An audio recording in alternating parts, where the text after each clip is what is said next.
سلام. کسی نیده؟ نه کی مثلا؟ بابا نیده؟ نه بابام بچگی میدید میفهمیدم دیگه تازه خونه باباش سعید هست. پدر خیلی وزه‌ای داری ماشاءالله چقدر همینجوری پشت بابا من بابامه. نه میگم اون سری شما رو من پیدا کردم دیگه بهتون گیر نداد؟ نه بابا اومدم دانشگاه با یک از دوستام دعوا کرد خیلی هم زشت. رو دخترم حساسه مگه؟ نه پسر بود. چرا این کارو میکنه این کارو؟ مگه دختر اسیر تو قفسه باید رها کرد باید آزاد گذاشت.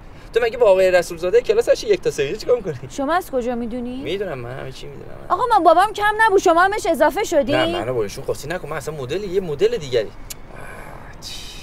ناراحت نشو من ناراحت شدم. معذرت بخوام. نه من خیلی ناراحت شدم آقا. خب چیکار کنم از دلتون در بیارم بگین.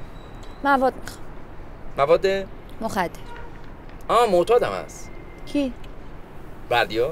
بردیا شما از کجا میشناسی؟ اصلا من حرفی از بردیا زدم آقا. وادارت میکنه بیفتی تو خیابون دنبال مواد بگردی براش.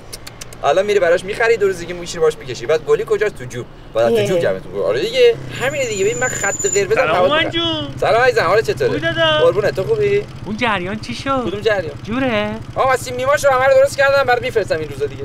کدوم فیلم کشی؟ چی فهم؟ بگم. چی؟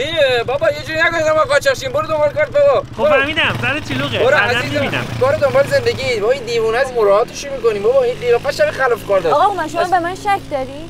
من فقط شما یه چیز خواستم. چی؟ یه ذره مواد. یه ذره مواد؟